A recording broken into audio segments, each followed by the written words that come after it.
How should you invest 5 to 10 years from retirement? All right, so my man Lance Armstrong from Tejas, it's not Lance Armstrong, but Lance man had emailed me this. I've saved a small pile that's been on the sidelines since my Fidelity brokerage link government cash reserves for several years. I've been unable to put it to work because it is still working though, Lance. Your money right now is working. It wasn't a year and a half ago, but it is now. So don't kill yourself here because it is working very, very well now. 5%. I've been unable to put to work because I fear of losing my life savings. Now I have trouble walking away from the current yield on cash. I know this won't last for long, and I want to put my savings into moderate investments. I hate high fees and love dividends, but I don't want to be in the business of picking stocks or funds.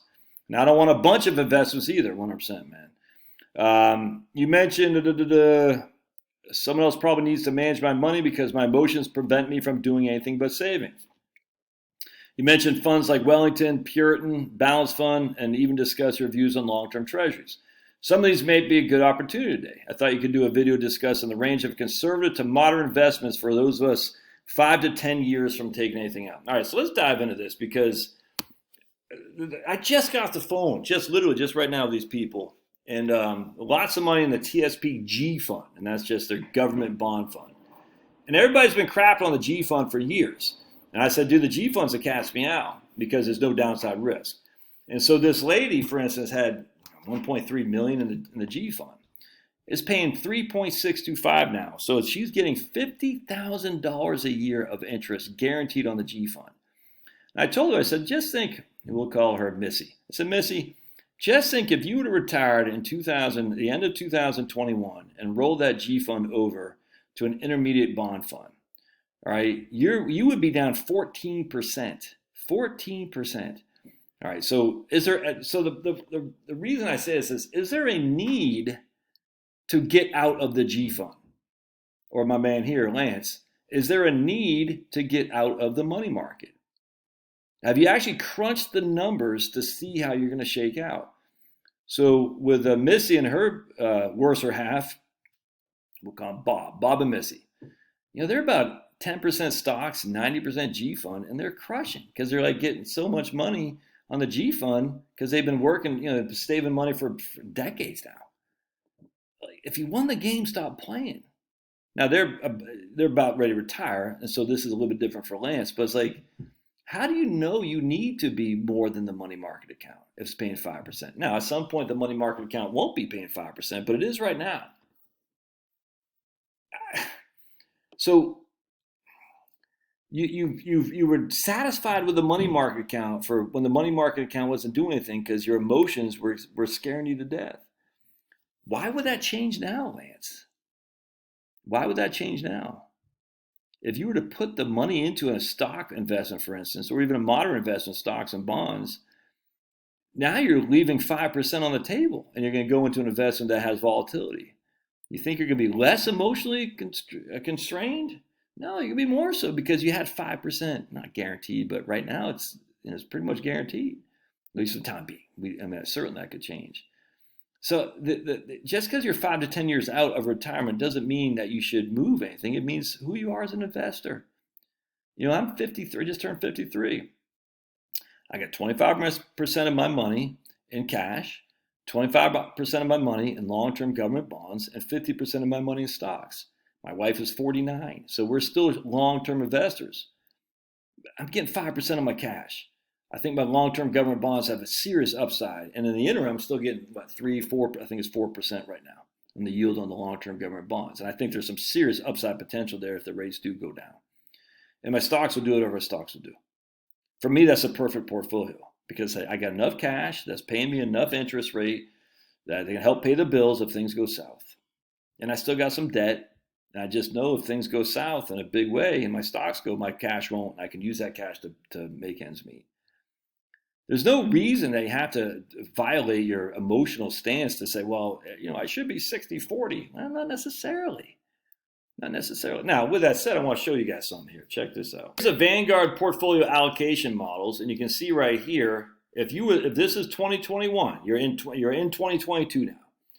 You'd say, if I had 100% bonds, my worst year was in 1969 when we were down 8.1%. All right. My best years in 1982 were up 45%. Weird. How could that possibly happen? Interesting. Anyway, my worst year was down negative 8.1. You're like, I can handle negative 8.1. So I'm going to roll over into the bond fund because right now I'm getting a decent, well, back in 2022, we weren't getting much, but because I need to be more aggressive in my portfolio. All right, so let me show you some here. What are the BND? Oh my goodness. The total bond market was down 13% in 2022 after being down 1%, 2% in 2021. So you rolled that money over and you are now 13%, was it 13.11 minus 8.1 divided by 8.1 divided by 8.1. So you were now 60%, you took on 60% more loss in 2022 than the historical worst year ever. Because that's 60% higher. 13% is 60% higher than 8%, if that makes sense. Or is it 40%? I guess 40% higher, excuse me, 40%. So your portfolio lost 40% more in 2022 than it ever did before.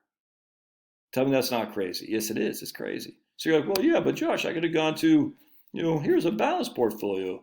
We'll say, let's do balance. We'll say this right here, 40-60.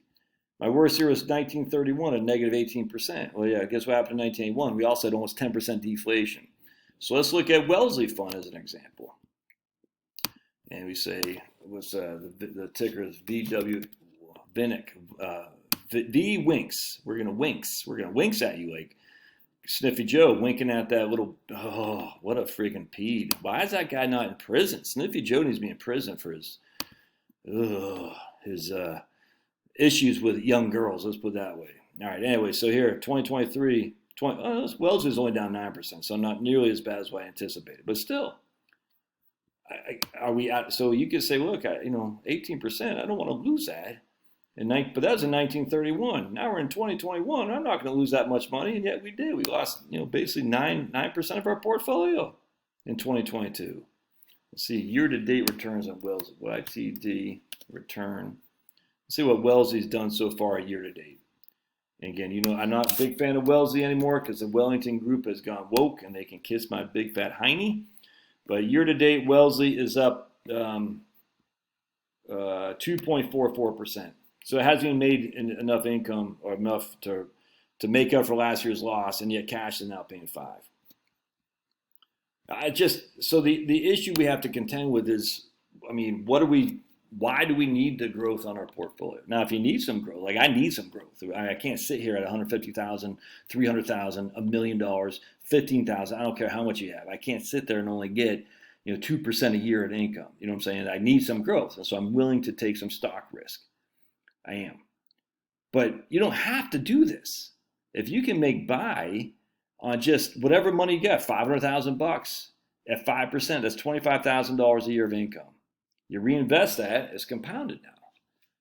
That 525, we'll just say it keeps up. So 500,000 at 5% a year is $25,000 of income. Now it's 525 times 5%. Now we made an extra $1,600 because the next year we made $26,250. See the compounding nature of that? Is that enough to pay the bills? I don't know. I don't know what your expenses are. I don't know what your debt level is. I don't know. But in of itself, there's no you have to go anywhere else. You just don't. You can do whatever you want. But I would be hesitant to do something that's going to make you lose sleep at night, because the minute you do that and the markets turn south, you're going to be like, I should have stayed where I was. You're going to kick yourself in the head. Don't do that. And then you're going to get right out, too. The market will fall. You're like, I got to get out now. I should never have moved. And then you're going to miss the upside. Anyway, there's no right or wrong answer here, Lance. I just think you got to figure out what works for you. If you can do a financial plan and you can get 5% a year on your money and that works, man, there's no reason to stay the course. Obviously, that 5% a year is not guaranteed. So when it stops, we have to readjust. But for right now, I don't know. You got to do what you got to do. I'm just telling you what I've done. And that doesn't mean you should follow me. But I'm also 5 to 10 years out from retirement. And I'm 50, 25, 25. Love your thoughts. If these videos help you and want to buy me a cup of Joe, it's in the doobly-doo. And don't forget to sign up for my email list as well. Thanks, guys. Love your comments.